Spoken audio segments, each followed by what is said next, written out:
அஸ்ஸலாமு அலைக்கும். இன்றைய ஒரு ஹதீஸ் பார்ப்போம். பிஸ்மில்லாஹிர் ரஹ்மானிர் ரஹீம். கோல் சொல்லாதே. கோல் சொல்கின்றவன் சொர்க்கம் செல்ல மாட்டான் என்று நபி ஸல்லல்லாஹு அலைஹி வஸல்லம் அவர்கள் சொன்னார்கள். அறிவிப்பவர் ஹுதைஃபா ரதியல்லாஹு அன்ஹு.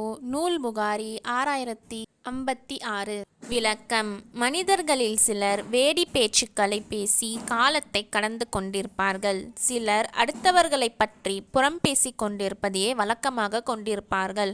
ஒருவனிடம் கேட்ட செய்திகளை அடுத்தவனிடம் கூறி 2 நபர்களுக்கும் மத்தியில் சண்டையை ஏற்படுத்தி இன்பம் பெறுபவர்களும் பலர் இருக்கின்றனர்.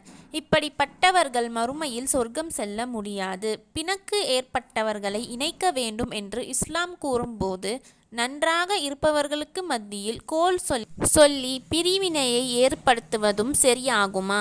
யார் அல்லாஹ்வையும் மறுமை நாளையும் நம்பியிருக்கிறாரோ அவர் நல்லதை பேசட்டும், இல்லையானால் மௌனமாக இருக்கட்டும் என்று நபி ஸல்லல்லாஹு அலைஹி வஸல்லம் அவர்கள் சொன்னார்கள். புகாரி 6018. எனவே நம் பேச்சால் மற்றவர்கள் நலன் பெற வேண்டும், அல்லது குறைந்தபட்சம் அடுத்தவர்கள் துன்பம் பெறாமலாவது இருக்க வேண்டும்.